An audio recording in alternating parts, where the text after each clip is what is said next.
thème de ce soir, c'est l'onction prophétique, source de déblocage financier à tous égards. Amen. Il est bon qu'on soit d'abord dans les choses du mouvement, de la grâce, de la spiritualité, avant d'entrer dans la spiritualité des finances. Amen. Je vais vous donner la raison pour laquelle on associe toujours l'onction prophétique à une percée financière. Selon la loi de la première mention, si nous voulons vraiment comprendre un concept dans la Bible, il faut aller où ça a été prononcé pour la première fois. La première fois que le mot prophète a été mentionné, il était question d'Abraham. En Genèse 20. En Genèse 20, on va voir un homme qui s'appelle Abraham, qui a été touché par Abimelech. Abimelech a touché quelque chose qui appartenait à Abraham. Plusieurs personnes diront qu'Abraham n'avait pas raison. Le problème, c'est qu'avec Dieu, là où il y a l'onction, il n'y a pas raison. Il y a principe. Là où il y a l'onction, il n'y a pas raison. Il n'y a pas logique, il y a principe. Là où il y a l'onction, il y a le sacré. Et là où il y a le sacré, il doit avoir des règles et des principes. Amen. Abimelech touche la femme de cet homme qu'on appelle Abraham. Et pendant qu'il touche la femme de l'homme qu'on appelle Abraham, le Seigneur dit à Abimelech, va lui redonner sa femme immédiatement, car c'est mon serviteur, c'est un prophète. On est en Genèse chapitre 20, le verset 7. Il lui dit, maintenant rends la femme de cet homme, car il est prophète. Il priera pour toi et tu vivras. Mais si tu ne la rends pas, sache que tu mourras, toi et tout ce qui t'appartient. Verset 8. Abimelech s'éleva de bon matin, il appela tous ses serviteurs et leur apporta toutes ces choses. Et ces gens furent saisis d'une grande frayeur. Vous comprenez donc, à partir de là, déjà, on est en train de découvrir certaines choses qui sont liées au mouvement prophétique. Abimelech était roi, mais quand Dieu lui a dit, celui-là, il est prophète, donc il a droit de vie ou de mort sur toi, la frayeur a pris tout son royaume. Vous comprenez? Abimelech appela aussi Abraham et lui dit, qu'est-ce que tu nous as fait et en quoi t'ai-je offensé que tu aies fait venir sur moi et sur mon royaume un si grand péché? Tu as commis à mon égard des actes qui ne doivent pas se commettre. Abimelech dit à Abraham, quelle intention avais-tu pour agir de la sorte? Abraham répondit, je me disais qu'il n'y avait sans doute aucune crainte de Dieu dans ce pays et que l'on me tuerait à cause de ma femme. De plus, il est vrai qu'elle est ma sœur, fille de mon père, seulement elle n'est pas fille de ma mère et elle est devenue ma femme. Lorsque Dieu me fit errer loin de la maison de mon père, je dis à Sarah, voici la grâce que tu me feras. Dans les lieux où nous irons, dis de moi, c'est mon frère. Abimelech prit des brebis et des bœufs, des serviteurs et des servantes, et les donna à Abraham, et il lui rendit Sarah, sa femme. Abimelech dit, voici mon pays est devant toi, demeure où il te plaira. Amen. On peut s'arrêter là. En lisant donc ce texte, on se rend compte que autour de la vie du prophète se trouvent des capacités. Je vais le dire différemment. Autour de l'onction prophétique se trouvent des capacités. Amen. Laissez la question de vie ou de mort, parce que c'est ce par quoi plusieurs aujourd'hui opèrent et effraient des fidèles. Amen. La capacité de vie ou de mort peut être donnée au pouvoir de quelqu'un qui est oint, mais ce n'est pas ce que Dieu lui demande d'utiliser premièrement. Amen. Donc ce n'est pas de cette capacité que je veux parler.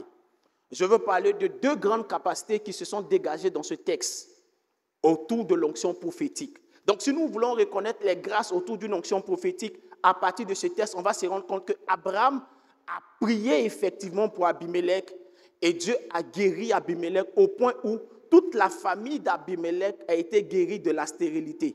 Amen. Donc la première chose qu'on découvre autour d'un prophète, c'est la grâce de la guérison. La grâce de quoi? La guérison. La deuxième chose qu'on découvre autour d'un prophète, regardez comment Abimelech est venu et il a apporté des présents au prophète. Là, il ne parle pas à Abraham, l'homme d'État. Plus tard, Abraham sera présenté comme homme d'État. Mais là, Abraham est présenté comme prophète. Donc, il envoie des présents à Abraham. Il envoie des serviteurs, des servantes et il envoie des brebis, des bœufs. La ressource financière de l'époque. Donc, autour du prophète ou de l'onction prophétique, il y a aussi la grâce financière. Si on ne retient rien du ministère prophétique, au moins à partir de la première mention, on sait qu'il y a la grâce de la guérison et il y a quoi? La grâce quoi? Tu n'as pas besoin de ça. Vous n'avez pas besoin de ça ici. Il y a la grâce quoi? Eux, ils ont besoin de ça apparemment. Il y a la grâce quoi? Amen, voilà. Nous nous rendons compte que ces deux grâces accompagnent toujours les prophètes. Maintenant, plus tard, parce que ce que Dieu dit, au fur et à mesure qu'on avance, il décline tout ce qu'il dit et toutes les potentialités qui se trouvent dans les grâces qu'il envoie sur la terre. On va se rendre compte qu'il y a des prophètes qui opèrent dans la révélation, il y a des prophètes qui opèrent pour écrire des livres, pour annoncer des choses sur le long terme, pour donner des paroles de connaissance. Beaucoup de déclinaisons du ministère prophétique. Mais dès le commencement, nous nous rendons compte que dans l'onction de base prophétique, il y a la percée financière. Amen. Voilà. Maintenant, je vais vous donner deux lois fondamentales qui fonctionnent avec l'onction prophétique. Tu es prêt? Tu es prêt? On a déjà découvert qu'il y a la grâce des finances. Ça, on sait, c'est fixé, non? Maintenant, les deux lois fondamentales qui fonctionnent avec l'onction prophétique. Je peux libérer. C'est bon, tu es prêt à supporter?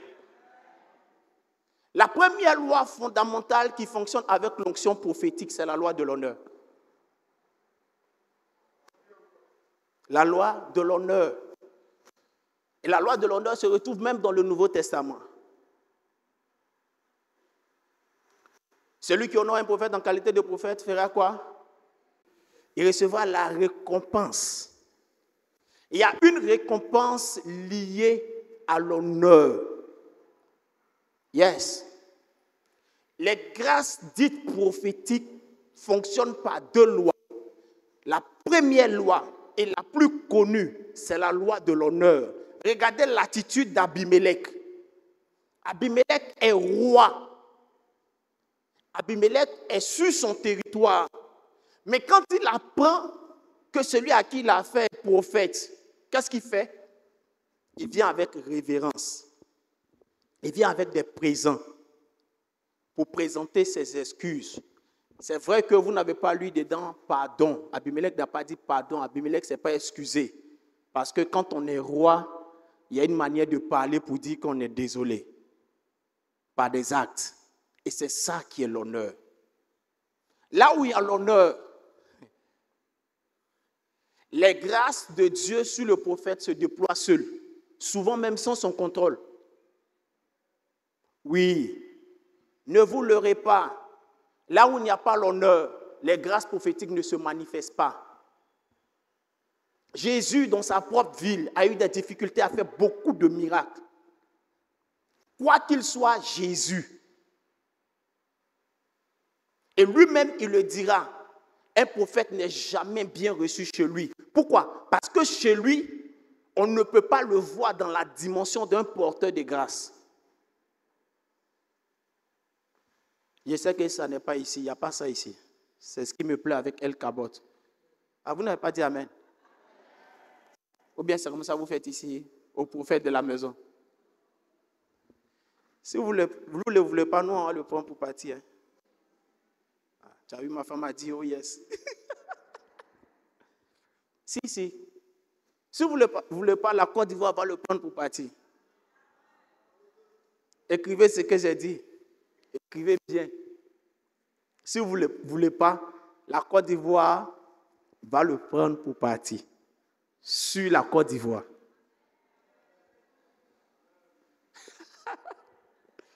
Les hommes sages ont compris la parole. L'honneur est capital Pour quiconque espère recevoir de la part de Dieu quelque chose sur un prophète. Et par le principe de l'honneur, par la loi de l'honneur, la grâce fonctionne par le fait que tu ailles vers le prophète. Écoutez bien. Par la loi de l'honneur, la grâce se manifeste par le fait que tu ailles vers le prophète. Vous vous rappelez de l'histoire de Saül? Qu'est-ce qui s'est passé?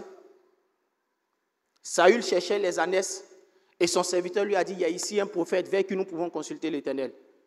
Et il est allé vers le prophète et il a apporté des présents. Amen.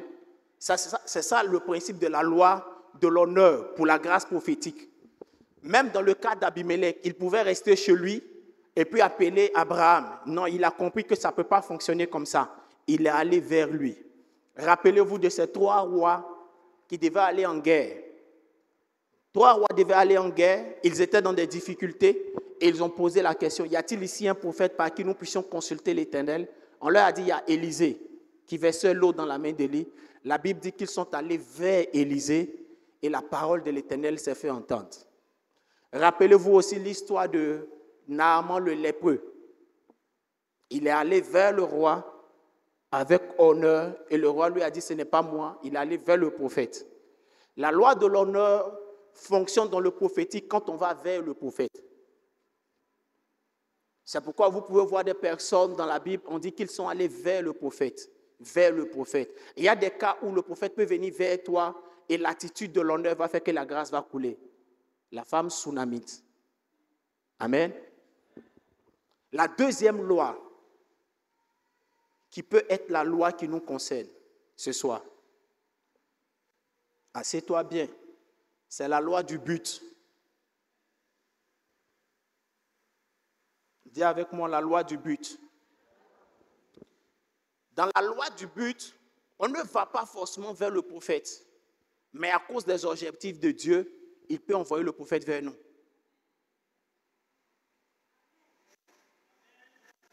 Quelqu'un comprend ce que je suis en train de dire?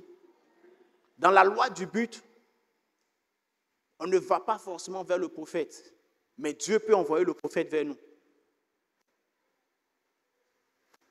Dans la loi du but, il peut arriver que par un concours de circonstances, on rencontre le prophète, parce que Dieu a un objectif à atteindre. Dans le cas d'Élisée, c'est par la loi du but qu'il a reçu sa percée. Parce que Élie était quelque part et Dieu lui a dit, va vers Élisée. Jéhu, Azaël sont les rois qui ont été oints à partir de la parole que Dieu a donnée à Élie. Il dit, va vers eux, parce que j'ai des buts à atteindre. Les 2 cas que nous avons étudiés hier ont reçu leur percée prophétique par la loi du but. Je dis, on est allé vers personne et la grâce est venue le rencontrer. Pourquoi? Parce que Dieu voulait susciter un libérateur pour Israël. Quand il y a la loi du but, c'est qu'il y a un objectif général de Dieu. Écoute très bien. Quand il y a la loi du but, c'est qu'il y a un objectif général de Dieu. Quand la loi du but envoie un prophète vers toi, comprends que ce que Dieu va faire pour toi n'est pas pour toi seulement. Vous vous rappelez la fin de sa prophétie hier. Dieu ne cherche pas forcément à ce que vous soyez riches, mais il veut un système intégré, au bénéfice de plusieurs. Dans la loi du but, Dieu peut envoyer la parole vers toi, Dieu peut envoyer l'onction vers toi, Dieu peut envoyer le prophète vers toi, Dieu peut envoyer le message vers toi. Ce que tu recevras à l'instant où tu recevras la grâce prophétique n'est pas seulement pour toi, c'est pour un grand projet de Dieu dans lequel toi tu es le petit projet. Tu seras juste le porteur du message ou de la grâce pour un grand projet de Dieu. Quand je suis ici et que je suis là en train de parler du prophétique et des finances à El Kabot et que je me rappelle de la vision d'hier, je me suis rendu compte tout au long de cette journée en priant que Dieu est en train de créer un autre mouvement. Je peux prophétiser maintenant. Dieu est en train de préparer un autre mouvement. Est-ce que vous savez que vous êtes un centre de copie? Il y a des églises qui sont des églises missionnaires. Il y a des églises qui sont des églises modèles. Pas modernes, modèles. C'est-à-dire que c'est vous qu'on doit copier. Qu'est-ce que vous avez fait qu'on n'a jamais copié, qu'on n'a pas copié? Dites-moi.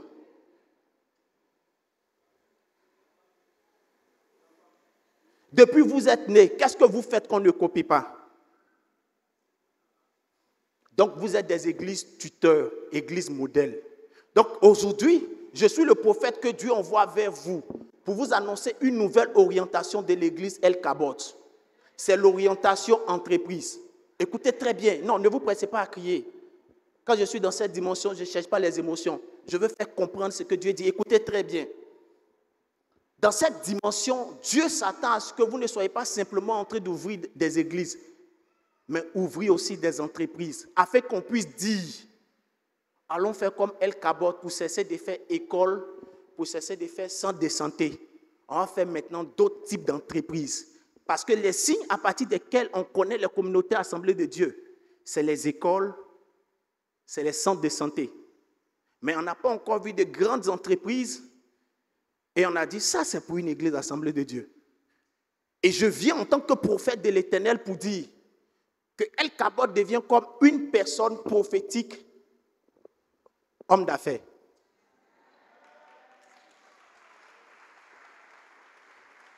Ah, c'est chaud, hein? Mon papa a déposé l'ordinateur. Hey, la dabra sa kata. Écoutez très bien, écoutez. Quand je parle de systèmes intégrés et que je vais prier pour approfondir la révélation, il dit ce que tu as dit est juste. Je veux créer maintenant un système de vie où on associe à l'église la productivité. Où l'église devient un centre de productivité. Écoutez-moi, je vais vous dire certaines choses. J'ai pris la permission avec Papa Nyepé. Papa, permets-moi de voyager pour me renseigner sur certains hommes que Dieu utilise. La majeure partie de ceux que j'ai rencontrés, on m'a dit, lui, il a 23 entreprises, lui, il a 13 entreprises, lui, il a 7 entreprises, lui, il a 10 entreprises. Non, son église a tel nombre d'entreprises.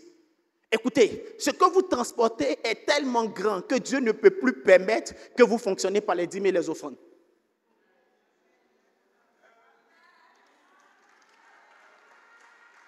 Je ne parle pas de personne, je parle de l'église.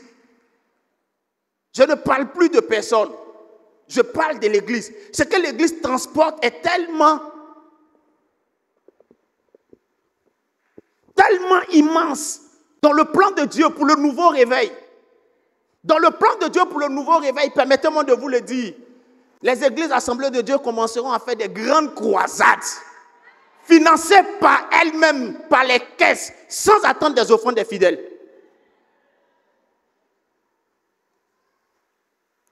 Et l'Éternel, dans son plan général pour le mouvement de réveil de la Côte d'Ivoire, a travaillé à un moment donné avec des communautés indépendantes pour créer et tirer. Il dit, pour le respect, quand on doit avoir de l'Église, je vais travailler avec des grandes institutions qui ont des foules, qui ont des bâtiments, qui ont le protocole et qui auront maintenant des institutions financières qui les accompagnent.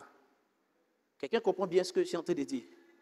La dernière chose que je dis à ce sujet, écoutez très bien.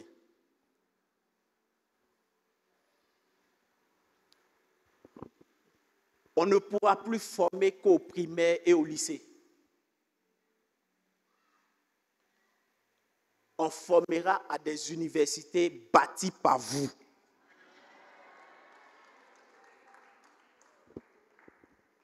On embauchera ceux qu'on aura formés dans nos propres entreprises. Vous voyez, vu que j'ai changé la conjugaison. J'ai dit non, je suis dedans. En tant qu'actionnaire. Des personnes auront l'argent, mais l'Église aura l'argent. Parce que l'Église va créer de la richesse. Le but de cette Pentecôte, c'est de vous annoncer, El Kabot. Les autres églises vous regardent, commencez à créer des entreprises sérieuses, des entreprises viables, des entreprises qui peuvent être pérennes. qui vont exister 30 ans après, 50 ans après, 60 ans après, 100 ans après, et qu'on puisse dire que cette assemblée a fait des grands dans la finance de notre nation. Est-ce qu'on peut acclamer Jésus?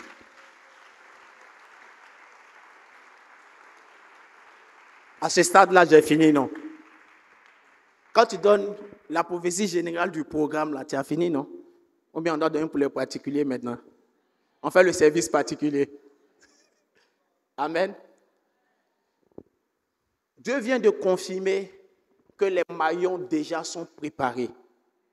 Je vais dire quelque chose, c'est le prophète. C'est la dimension où on dit il a droit de vie ou de mort.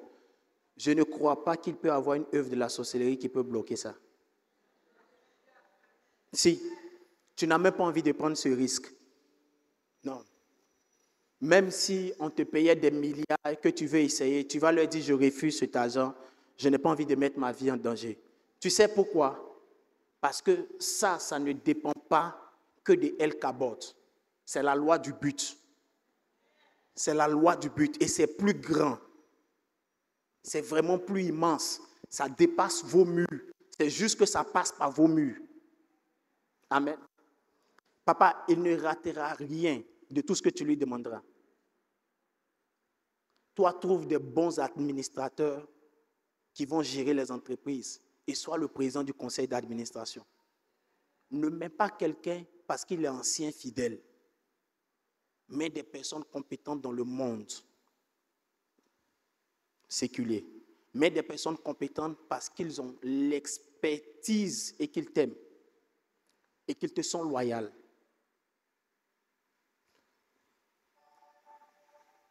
Ça, on est en direct. Et ça, je ne le dirai pas. Papa m'a appris la sagesse. Est-ce qu'on est prêt à devenir riche? Est-ce qu'on est prêt à devenir riche? Félicitations, vous venez d'être la première communauté en Côte d'Ivoire, de la communauté Assemblée de Dieu, qui va avoir des structures qui vont brasser des milliards.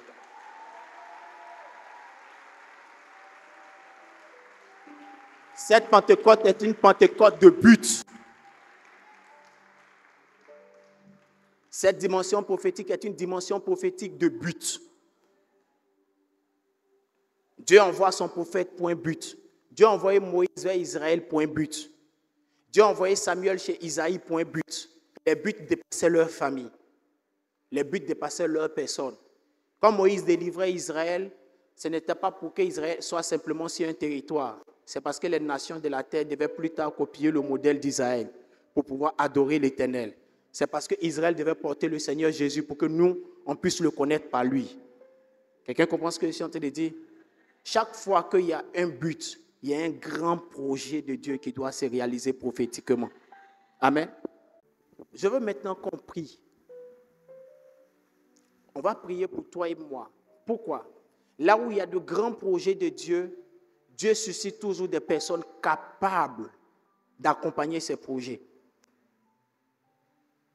Lorsque Dieu choisit Moïse et qu'il l'envoie vers Israël, c'est parce que Dieu a déjà préparé Aaron pour l'aider. Mais ce n'est pas Aaron seulement que Dieu a préparé. Dieu a préparé son cousin Hur pour l'aider. Et Dieu a préparé le fils de son cousin Hur pour l'aider qui s'appelle Betsaleel. Parce que le retour de Moïse, ce n'est pas simplement pour délivrer Israël. C'est aussi pour faire le tabernacle qui sera le nouveau modèle de service d'adoration. Donc si Dieu nous donne un grand projet comme ça, c'est qu'on aura besoin qu'il y ait des actionnaires. On aura besoin qu'il y ait des personnes qui arrivent à comprendre le système. C'est pourquoi tu as besoin de déblocage au niveau où tu es maintenant. C'est pourquoi tu as besoin d'être éligible à la prochaine saison de la vie. Quelqu'un comprend ce que je suis en train de dire? Et c'est pourquoi on va prier maintenant. Quand vous lisez Ézéchiel 47, qui est le protocole pour activer par le prophétique l'évolution professionnelle, je vous explique rapidement. Dieu dit à Élisée, regarde le temple, il fait le tour et il voit une eau qui sort du temple. La Bible dit que l'ange fait marcher Ézéchiel dans l'eau. 1000 coudées, l'eau est aux chevilles. 1000 autres coudées, l'eau est aux genoux. 1000 autres coudées, l'eau est aux reins. 1000 autres coudées, c'est un torrent qu'il ne peut pas nager. Et quand il traverse, la Bible déclare que l'ange le ramène au bord du rivage. Quand il partait, il y avait une maison. Quand il revient, la Bible dit, il y a des arbres fruitiers de toute espèce.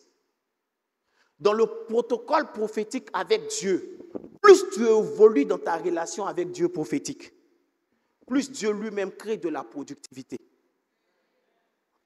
Quelqu'un comprend ce que je suis en train de dire? Quand il commençait à avancer, il n'y avait pas d'arbre fruitier. Mais quand il a atteint le pic de sa relation avec Dieu, autour du rivage, il y avait des arbres fruitiers. C'est la première chose. La deuxième chose, partout où le torrent partait avec lui, la Bible déclare qu'il y avait des systèmes de production qui étaient autour. Là où il y avait la mort, dans les entreprises, la Bible déclare que les poissons venaient, les pêcheurs s'installaient, il y avait un système économique qui se créait autour. Chaque fois que Dieu te demandera un rendez-vous divin, c'est aussi pour ta spiritualité que pour créer un déblocage pour ton évolution. Je vous donne un exemple. Le Saint-Esprit m'a demandé d'entrer dans un temps de jeûne il n'y a pas longtemps. Et pendant que je finissais ce temps de jeûne, j'avais senti une certaine atmosphère autour de moi qui m'empêchait de vivre certaines percées. Oh, je vous l'assure. Quand j'ai fini le temps de jeûne et que j'étais dans mon temps de repos après le jeûne, j'ai pris un repos d'une vingtaine de jours après le jeûne. Dans ces 20 jours après le jeûne, je vois une vision. Dans cette vision, c'est comme au-dessus de moi où j'étais couché, il y avait un brasseur qui tournait pour me souffler et j'ai vu des serpents qui étaient au-dessus de moi, de grands serpents. Mais je vous dis de grands serpents, 2 grands serpents. Et pendant que les hélices des brasseurs tournaient à toute vitesse, ils ont commencé à déchiqueter les serpents. Et j'ai vu les serpents tomber de part et d'autre. Quand je me suis levé et que je rendais grâce à Dieu, il dit, c'est bon, les portes des nations te sont ouvertes maintenant. Yes. Dès que j'ai fini et que je me suis levé, il dit, c'est bon, les portes des nations te sont ouvertes maintenant. En 2 mois, je dois prêcher dans 3 nations. Je finis de prêcher par les États-Unis. Sans aucun effort pour le visa. Mais vraiment sans aucun effort pour le visa. Sans aucun effort. Où on dit tu t'en vas et puis tu déposes, tu attends, tu pries, tu pleures, tu réfléchis. Quand j'ai déposé, ah c'est vous le pasteur, d'accord, tenez. Venez demain chercher votre chose. Quelqu'un comprend ce que je suis en train de dire? Chaque fois que Dieu te fait avancer dans des temps de retraite ou dans des temps comme ceux-ci, il faut que tu aies conscience que tu peux activer le mode économique. Souvent, nous pensons que ce n'est que pour le mode spirituel. Il faut aussi activer le mode économique. Pendant que j'avance dans ma prière en langue, Seigneur, débloque telle situation. Pendant que je renforce dans ma méditation pendant ce jeûne, débloque telle situation. Quand vous lisez Genèse 31, le point sur lequel je m'arrête, la Bible dit clairement que Jacob a été volé 10 fois. Mais la Bible dit que cela s'est arrêté lorsqu'il a décidé de lever les yeux. C'est juste une figure de style pour dire qu'il a décidé de chercher la face de Dieu. Et la Bible déclare que pendant qu'il était en train de chercher la face de Dieu, un ange de l'Éternel est venu vers lui. Et cet ange de l'Éternel lui a dit ceci, « Lève encore les yeux. » Pendant que nous sommes souvent en train de prier pour une situation, Dieu peut te dire, ton modèle de prière n'est pas suffisant. Dieu peut faire introduire une dimension prophétique dans ta prière pour te dire, prier comme ça n'est pas suffisant. Prends un temps de retraite et va prier, je serai avec toi. La Bible dit que quand Jacob a levé encore les yeux à la demande de l'ange, quand il est sorti, il a vu des choses extraordinaires se produire. Son salaire qui avait été volé 10 fois a vu une réparation en un temps record. La dimension prophétique dans les finances s'active par le fait que tu aies soif d'obéir au but de Dieu. 1. 2. De payer le prix dans la dimension spirituelle. Obéir au but de Dieu, c'est pourquoi je vais devenir riche. Pourquoi j'aurai la percée. Et c'est qu'est-ce que tu veux que je fasse pour l'avoir. Je vais en retraite parce que je veux une percée. Mais quand j'ai la percée, qui en est le bénéficiaire? Moi ou Dieu? L'argent que tu cherches, c'est pour qui? Pardon, on est beaucoup qui avons dit c'est pour Dieu. Est-ce que c'est la première fois que tu dis c'est pour Dieu? Chaque fois que tu monteras dans la spiritualité, chaque fois le mode promotion financière peut être activé. Vous n'avez pas remarqué qu'il n'y a que des hommes d'affaires chrétiens qui sont paresseux? Est-ce que vous avez fait le constat? Qui a fait le constat? Que bien souvent, ce sont les hommes d'affaires chrétiens qui sont paresseux.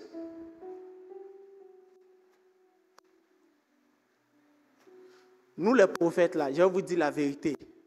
Dans le mode honneur, on reçoit tout le monde, même des musulmans. Oh oui! Dans le mode honneur, l'onction prophétique est un don à la terre, à l'humanité. Dans le mode honneur, quelqu'un qui sait honorer reçoit la grâce du prophète. Mais dans le mode but, Dieu peut nous envoyer exclusivement d'abord vers les chrétiens. Mais quand il a un plan général pour les nations, il nous envoie vers les personnes disposées et disponibles. Quelqu'un comprend ce que c'est en train de dire? Et le constat que nous avons fait, c'est que quand nous avons prophétisé pour 12 personnes, s'il y a 4 musulmans dedans, ces 4 musulmans sont plus audacieux, sont plus méticuleux et sont prêts à payer le prix conséquent pour voir leur prophétie s'accomplir.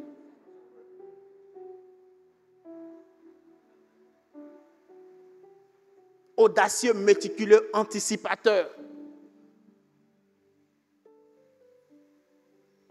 Un frère en Christ vient. J'ai dit frère en Christ parce qu'on m'a dit les chrétiens. Prophète, nous sommes venus vous voir parce que nous voulons être maire au Canada et être premier ministre au Canada. On m'a envoyé pour que vous prophétisez pour nous. J'ai dit, il n'y a pas de souci. Prions. Quand on a commencé à prier, j'ai dit, regarde ce que je vois dans l'Esprit de Dieu. L'Esprit de Dieu me montre ceci. Premièrement, dans votre plan et votre programme, vous n'avez aucun projet pour les jeunes. Et c'est ce qui va vous faire tomber avec 4%. Et celui qui va gagner sera jeune. Quand il est quitté devant moi, ils n'ont rien amélioré. Justin Trudeau a gagné à la 30aine d'années. Et eux, effectivement, ils n'avaient rien prévu, ils ont perdu. Un autre candidat est venu me voir, mais il voulait gagner dans sa région. Prophète, nous sommes venus parce qu'on nous a dit que Dieu vous utilise dans ce domaine. Je lui ai dit, prions. Pendant qu'on est en train de prier, je lui ai dit, je vois des grands campements qui appartiennent à des baoulés dans votre région. Il dit oui. J'ai dit, allez les voir au nom du président Bédier et envoyez-leur des présents. Et voici ce que vous devez dire. Il y a tel parmi eux qui s'appelle ainsi. Il dit oui, c'est vrai. Il dit, il vous a promis telle chose. Il dit, c'est vrai. Il dit, veillez à ce qu'il puisse se déplacer pour venir voter. Veillez à ce qu'il puisse se déplacer pour venir voter. Mais quand on t'a dit une telle chose, moi je ne suis pas politicien, moi je suis prophète. Est-ce que c'est moi qui vais te dire de mettre des bacs à leur disposition? Il n'a pas mis de bacs à leur disposition. Son opposant, c'est lui qui gérait les bacs. Il a bloqué les bacs. Ils ne sont pas venus des campements pour voter. Il a perdu. Oui, je vous dis la vérité. Si, c'est vrai. Et il a perdu, papa. Il a perdu. Et puis je suis assis et puis je réfléchis. Mais est-ce que ça vaut la peine de continuer à prophétiser pour les chrétiens quand ils doivent faire des affaires? Ce n'est que ces témoignages que je vous rends. Il y en a tellement. Il y a certains de qui même je me suis détaché même. J'ai dit, c'est bon, toi et moi, c'est bon. Parce que toi, tu penses que tu as gagné marabout.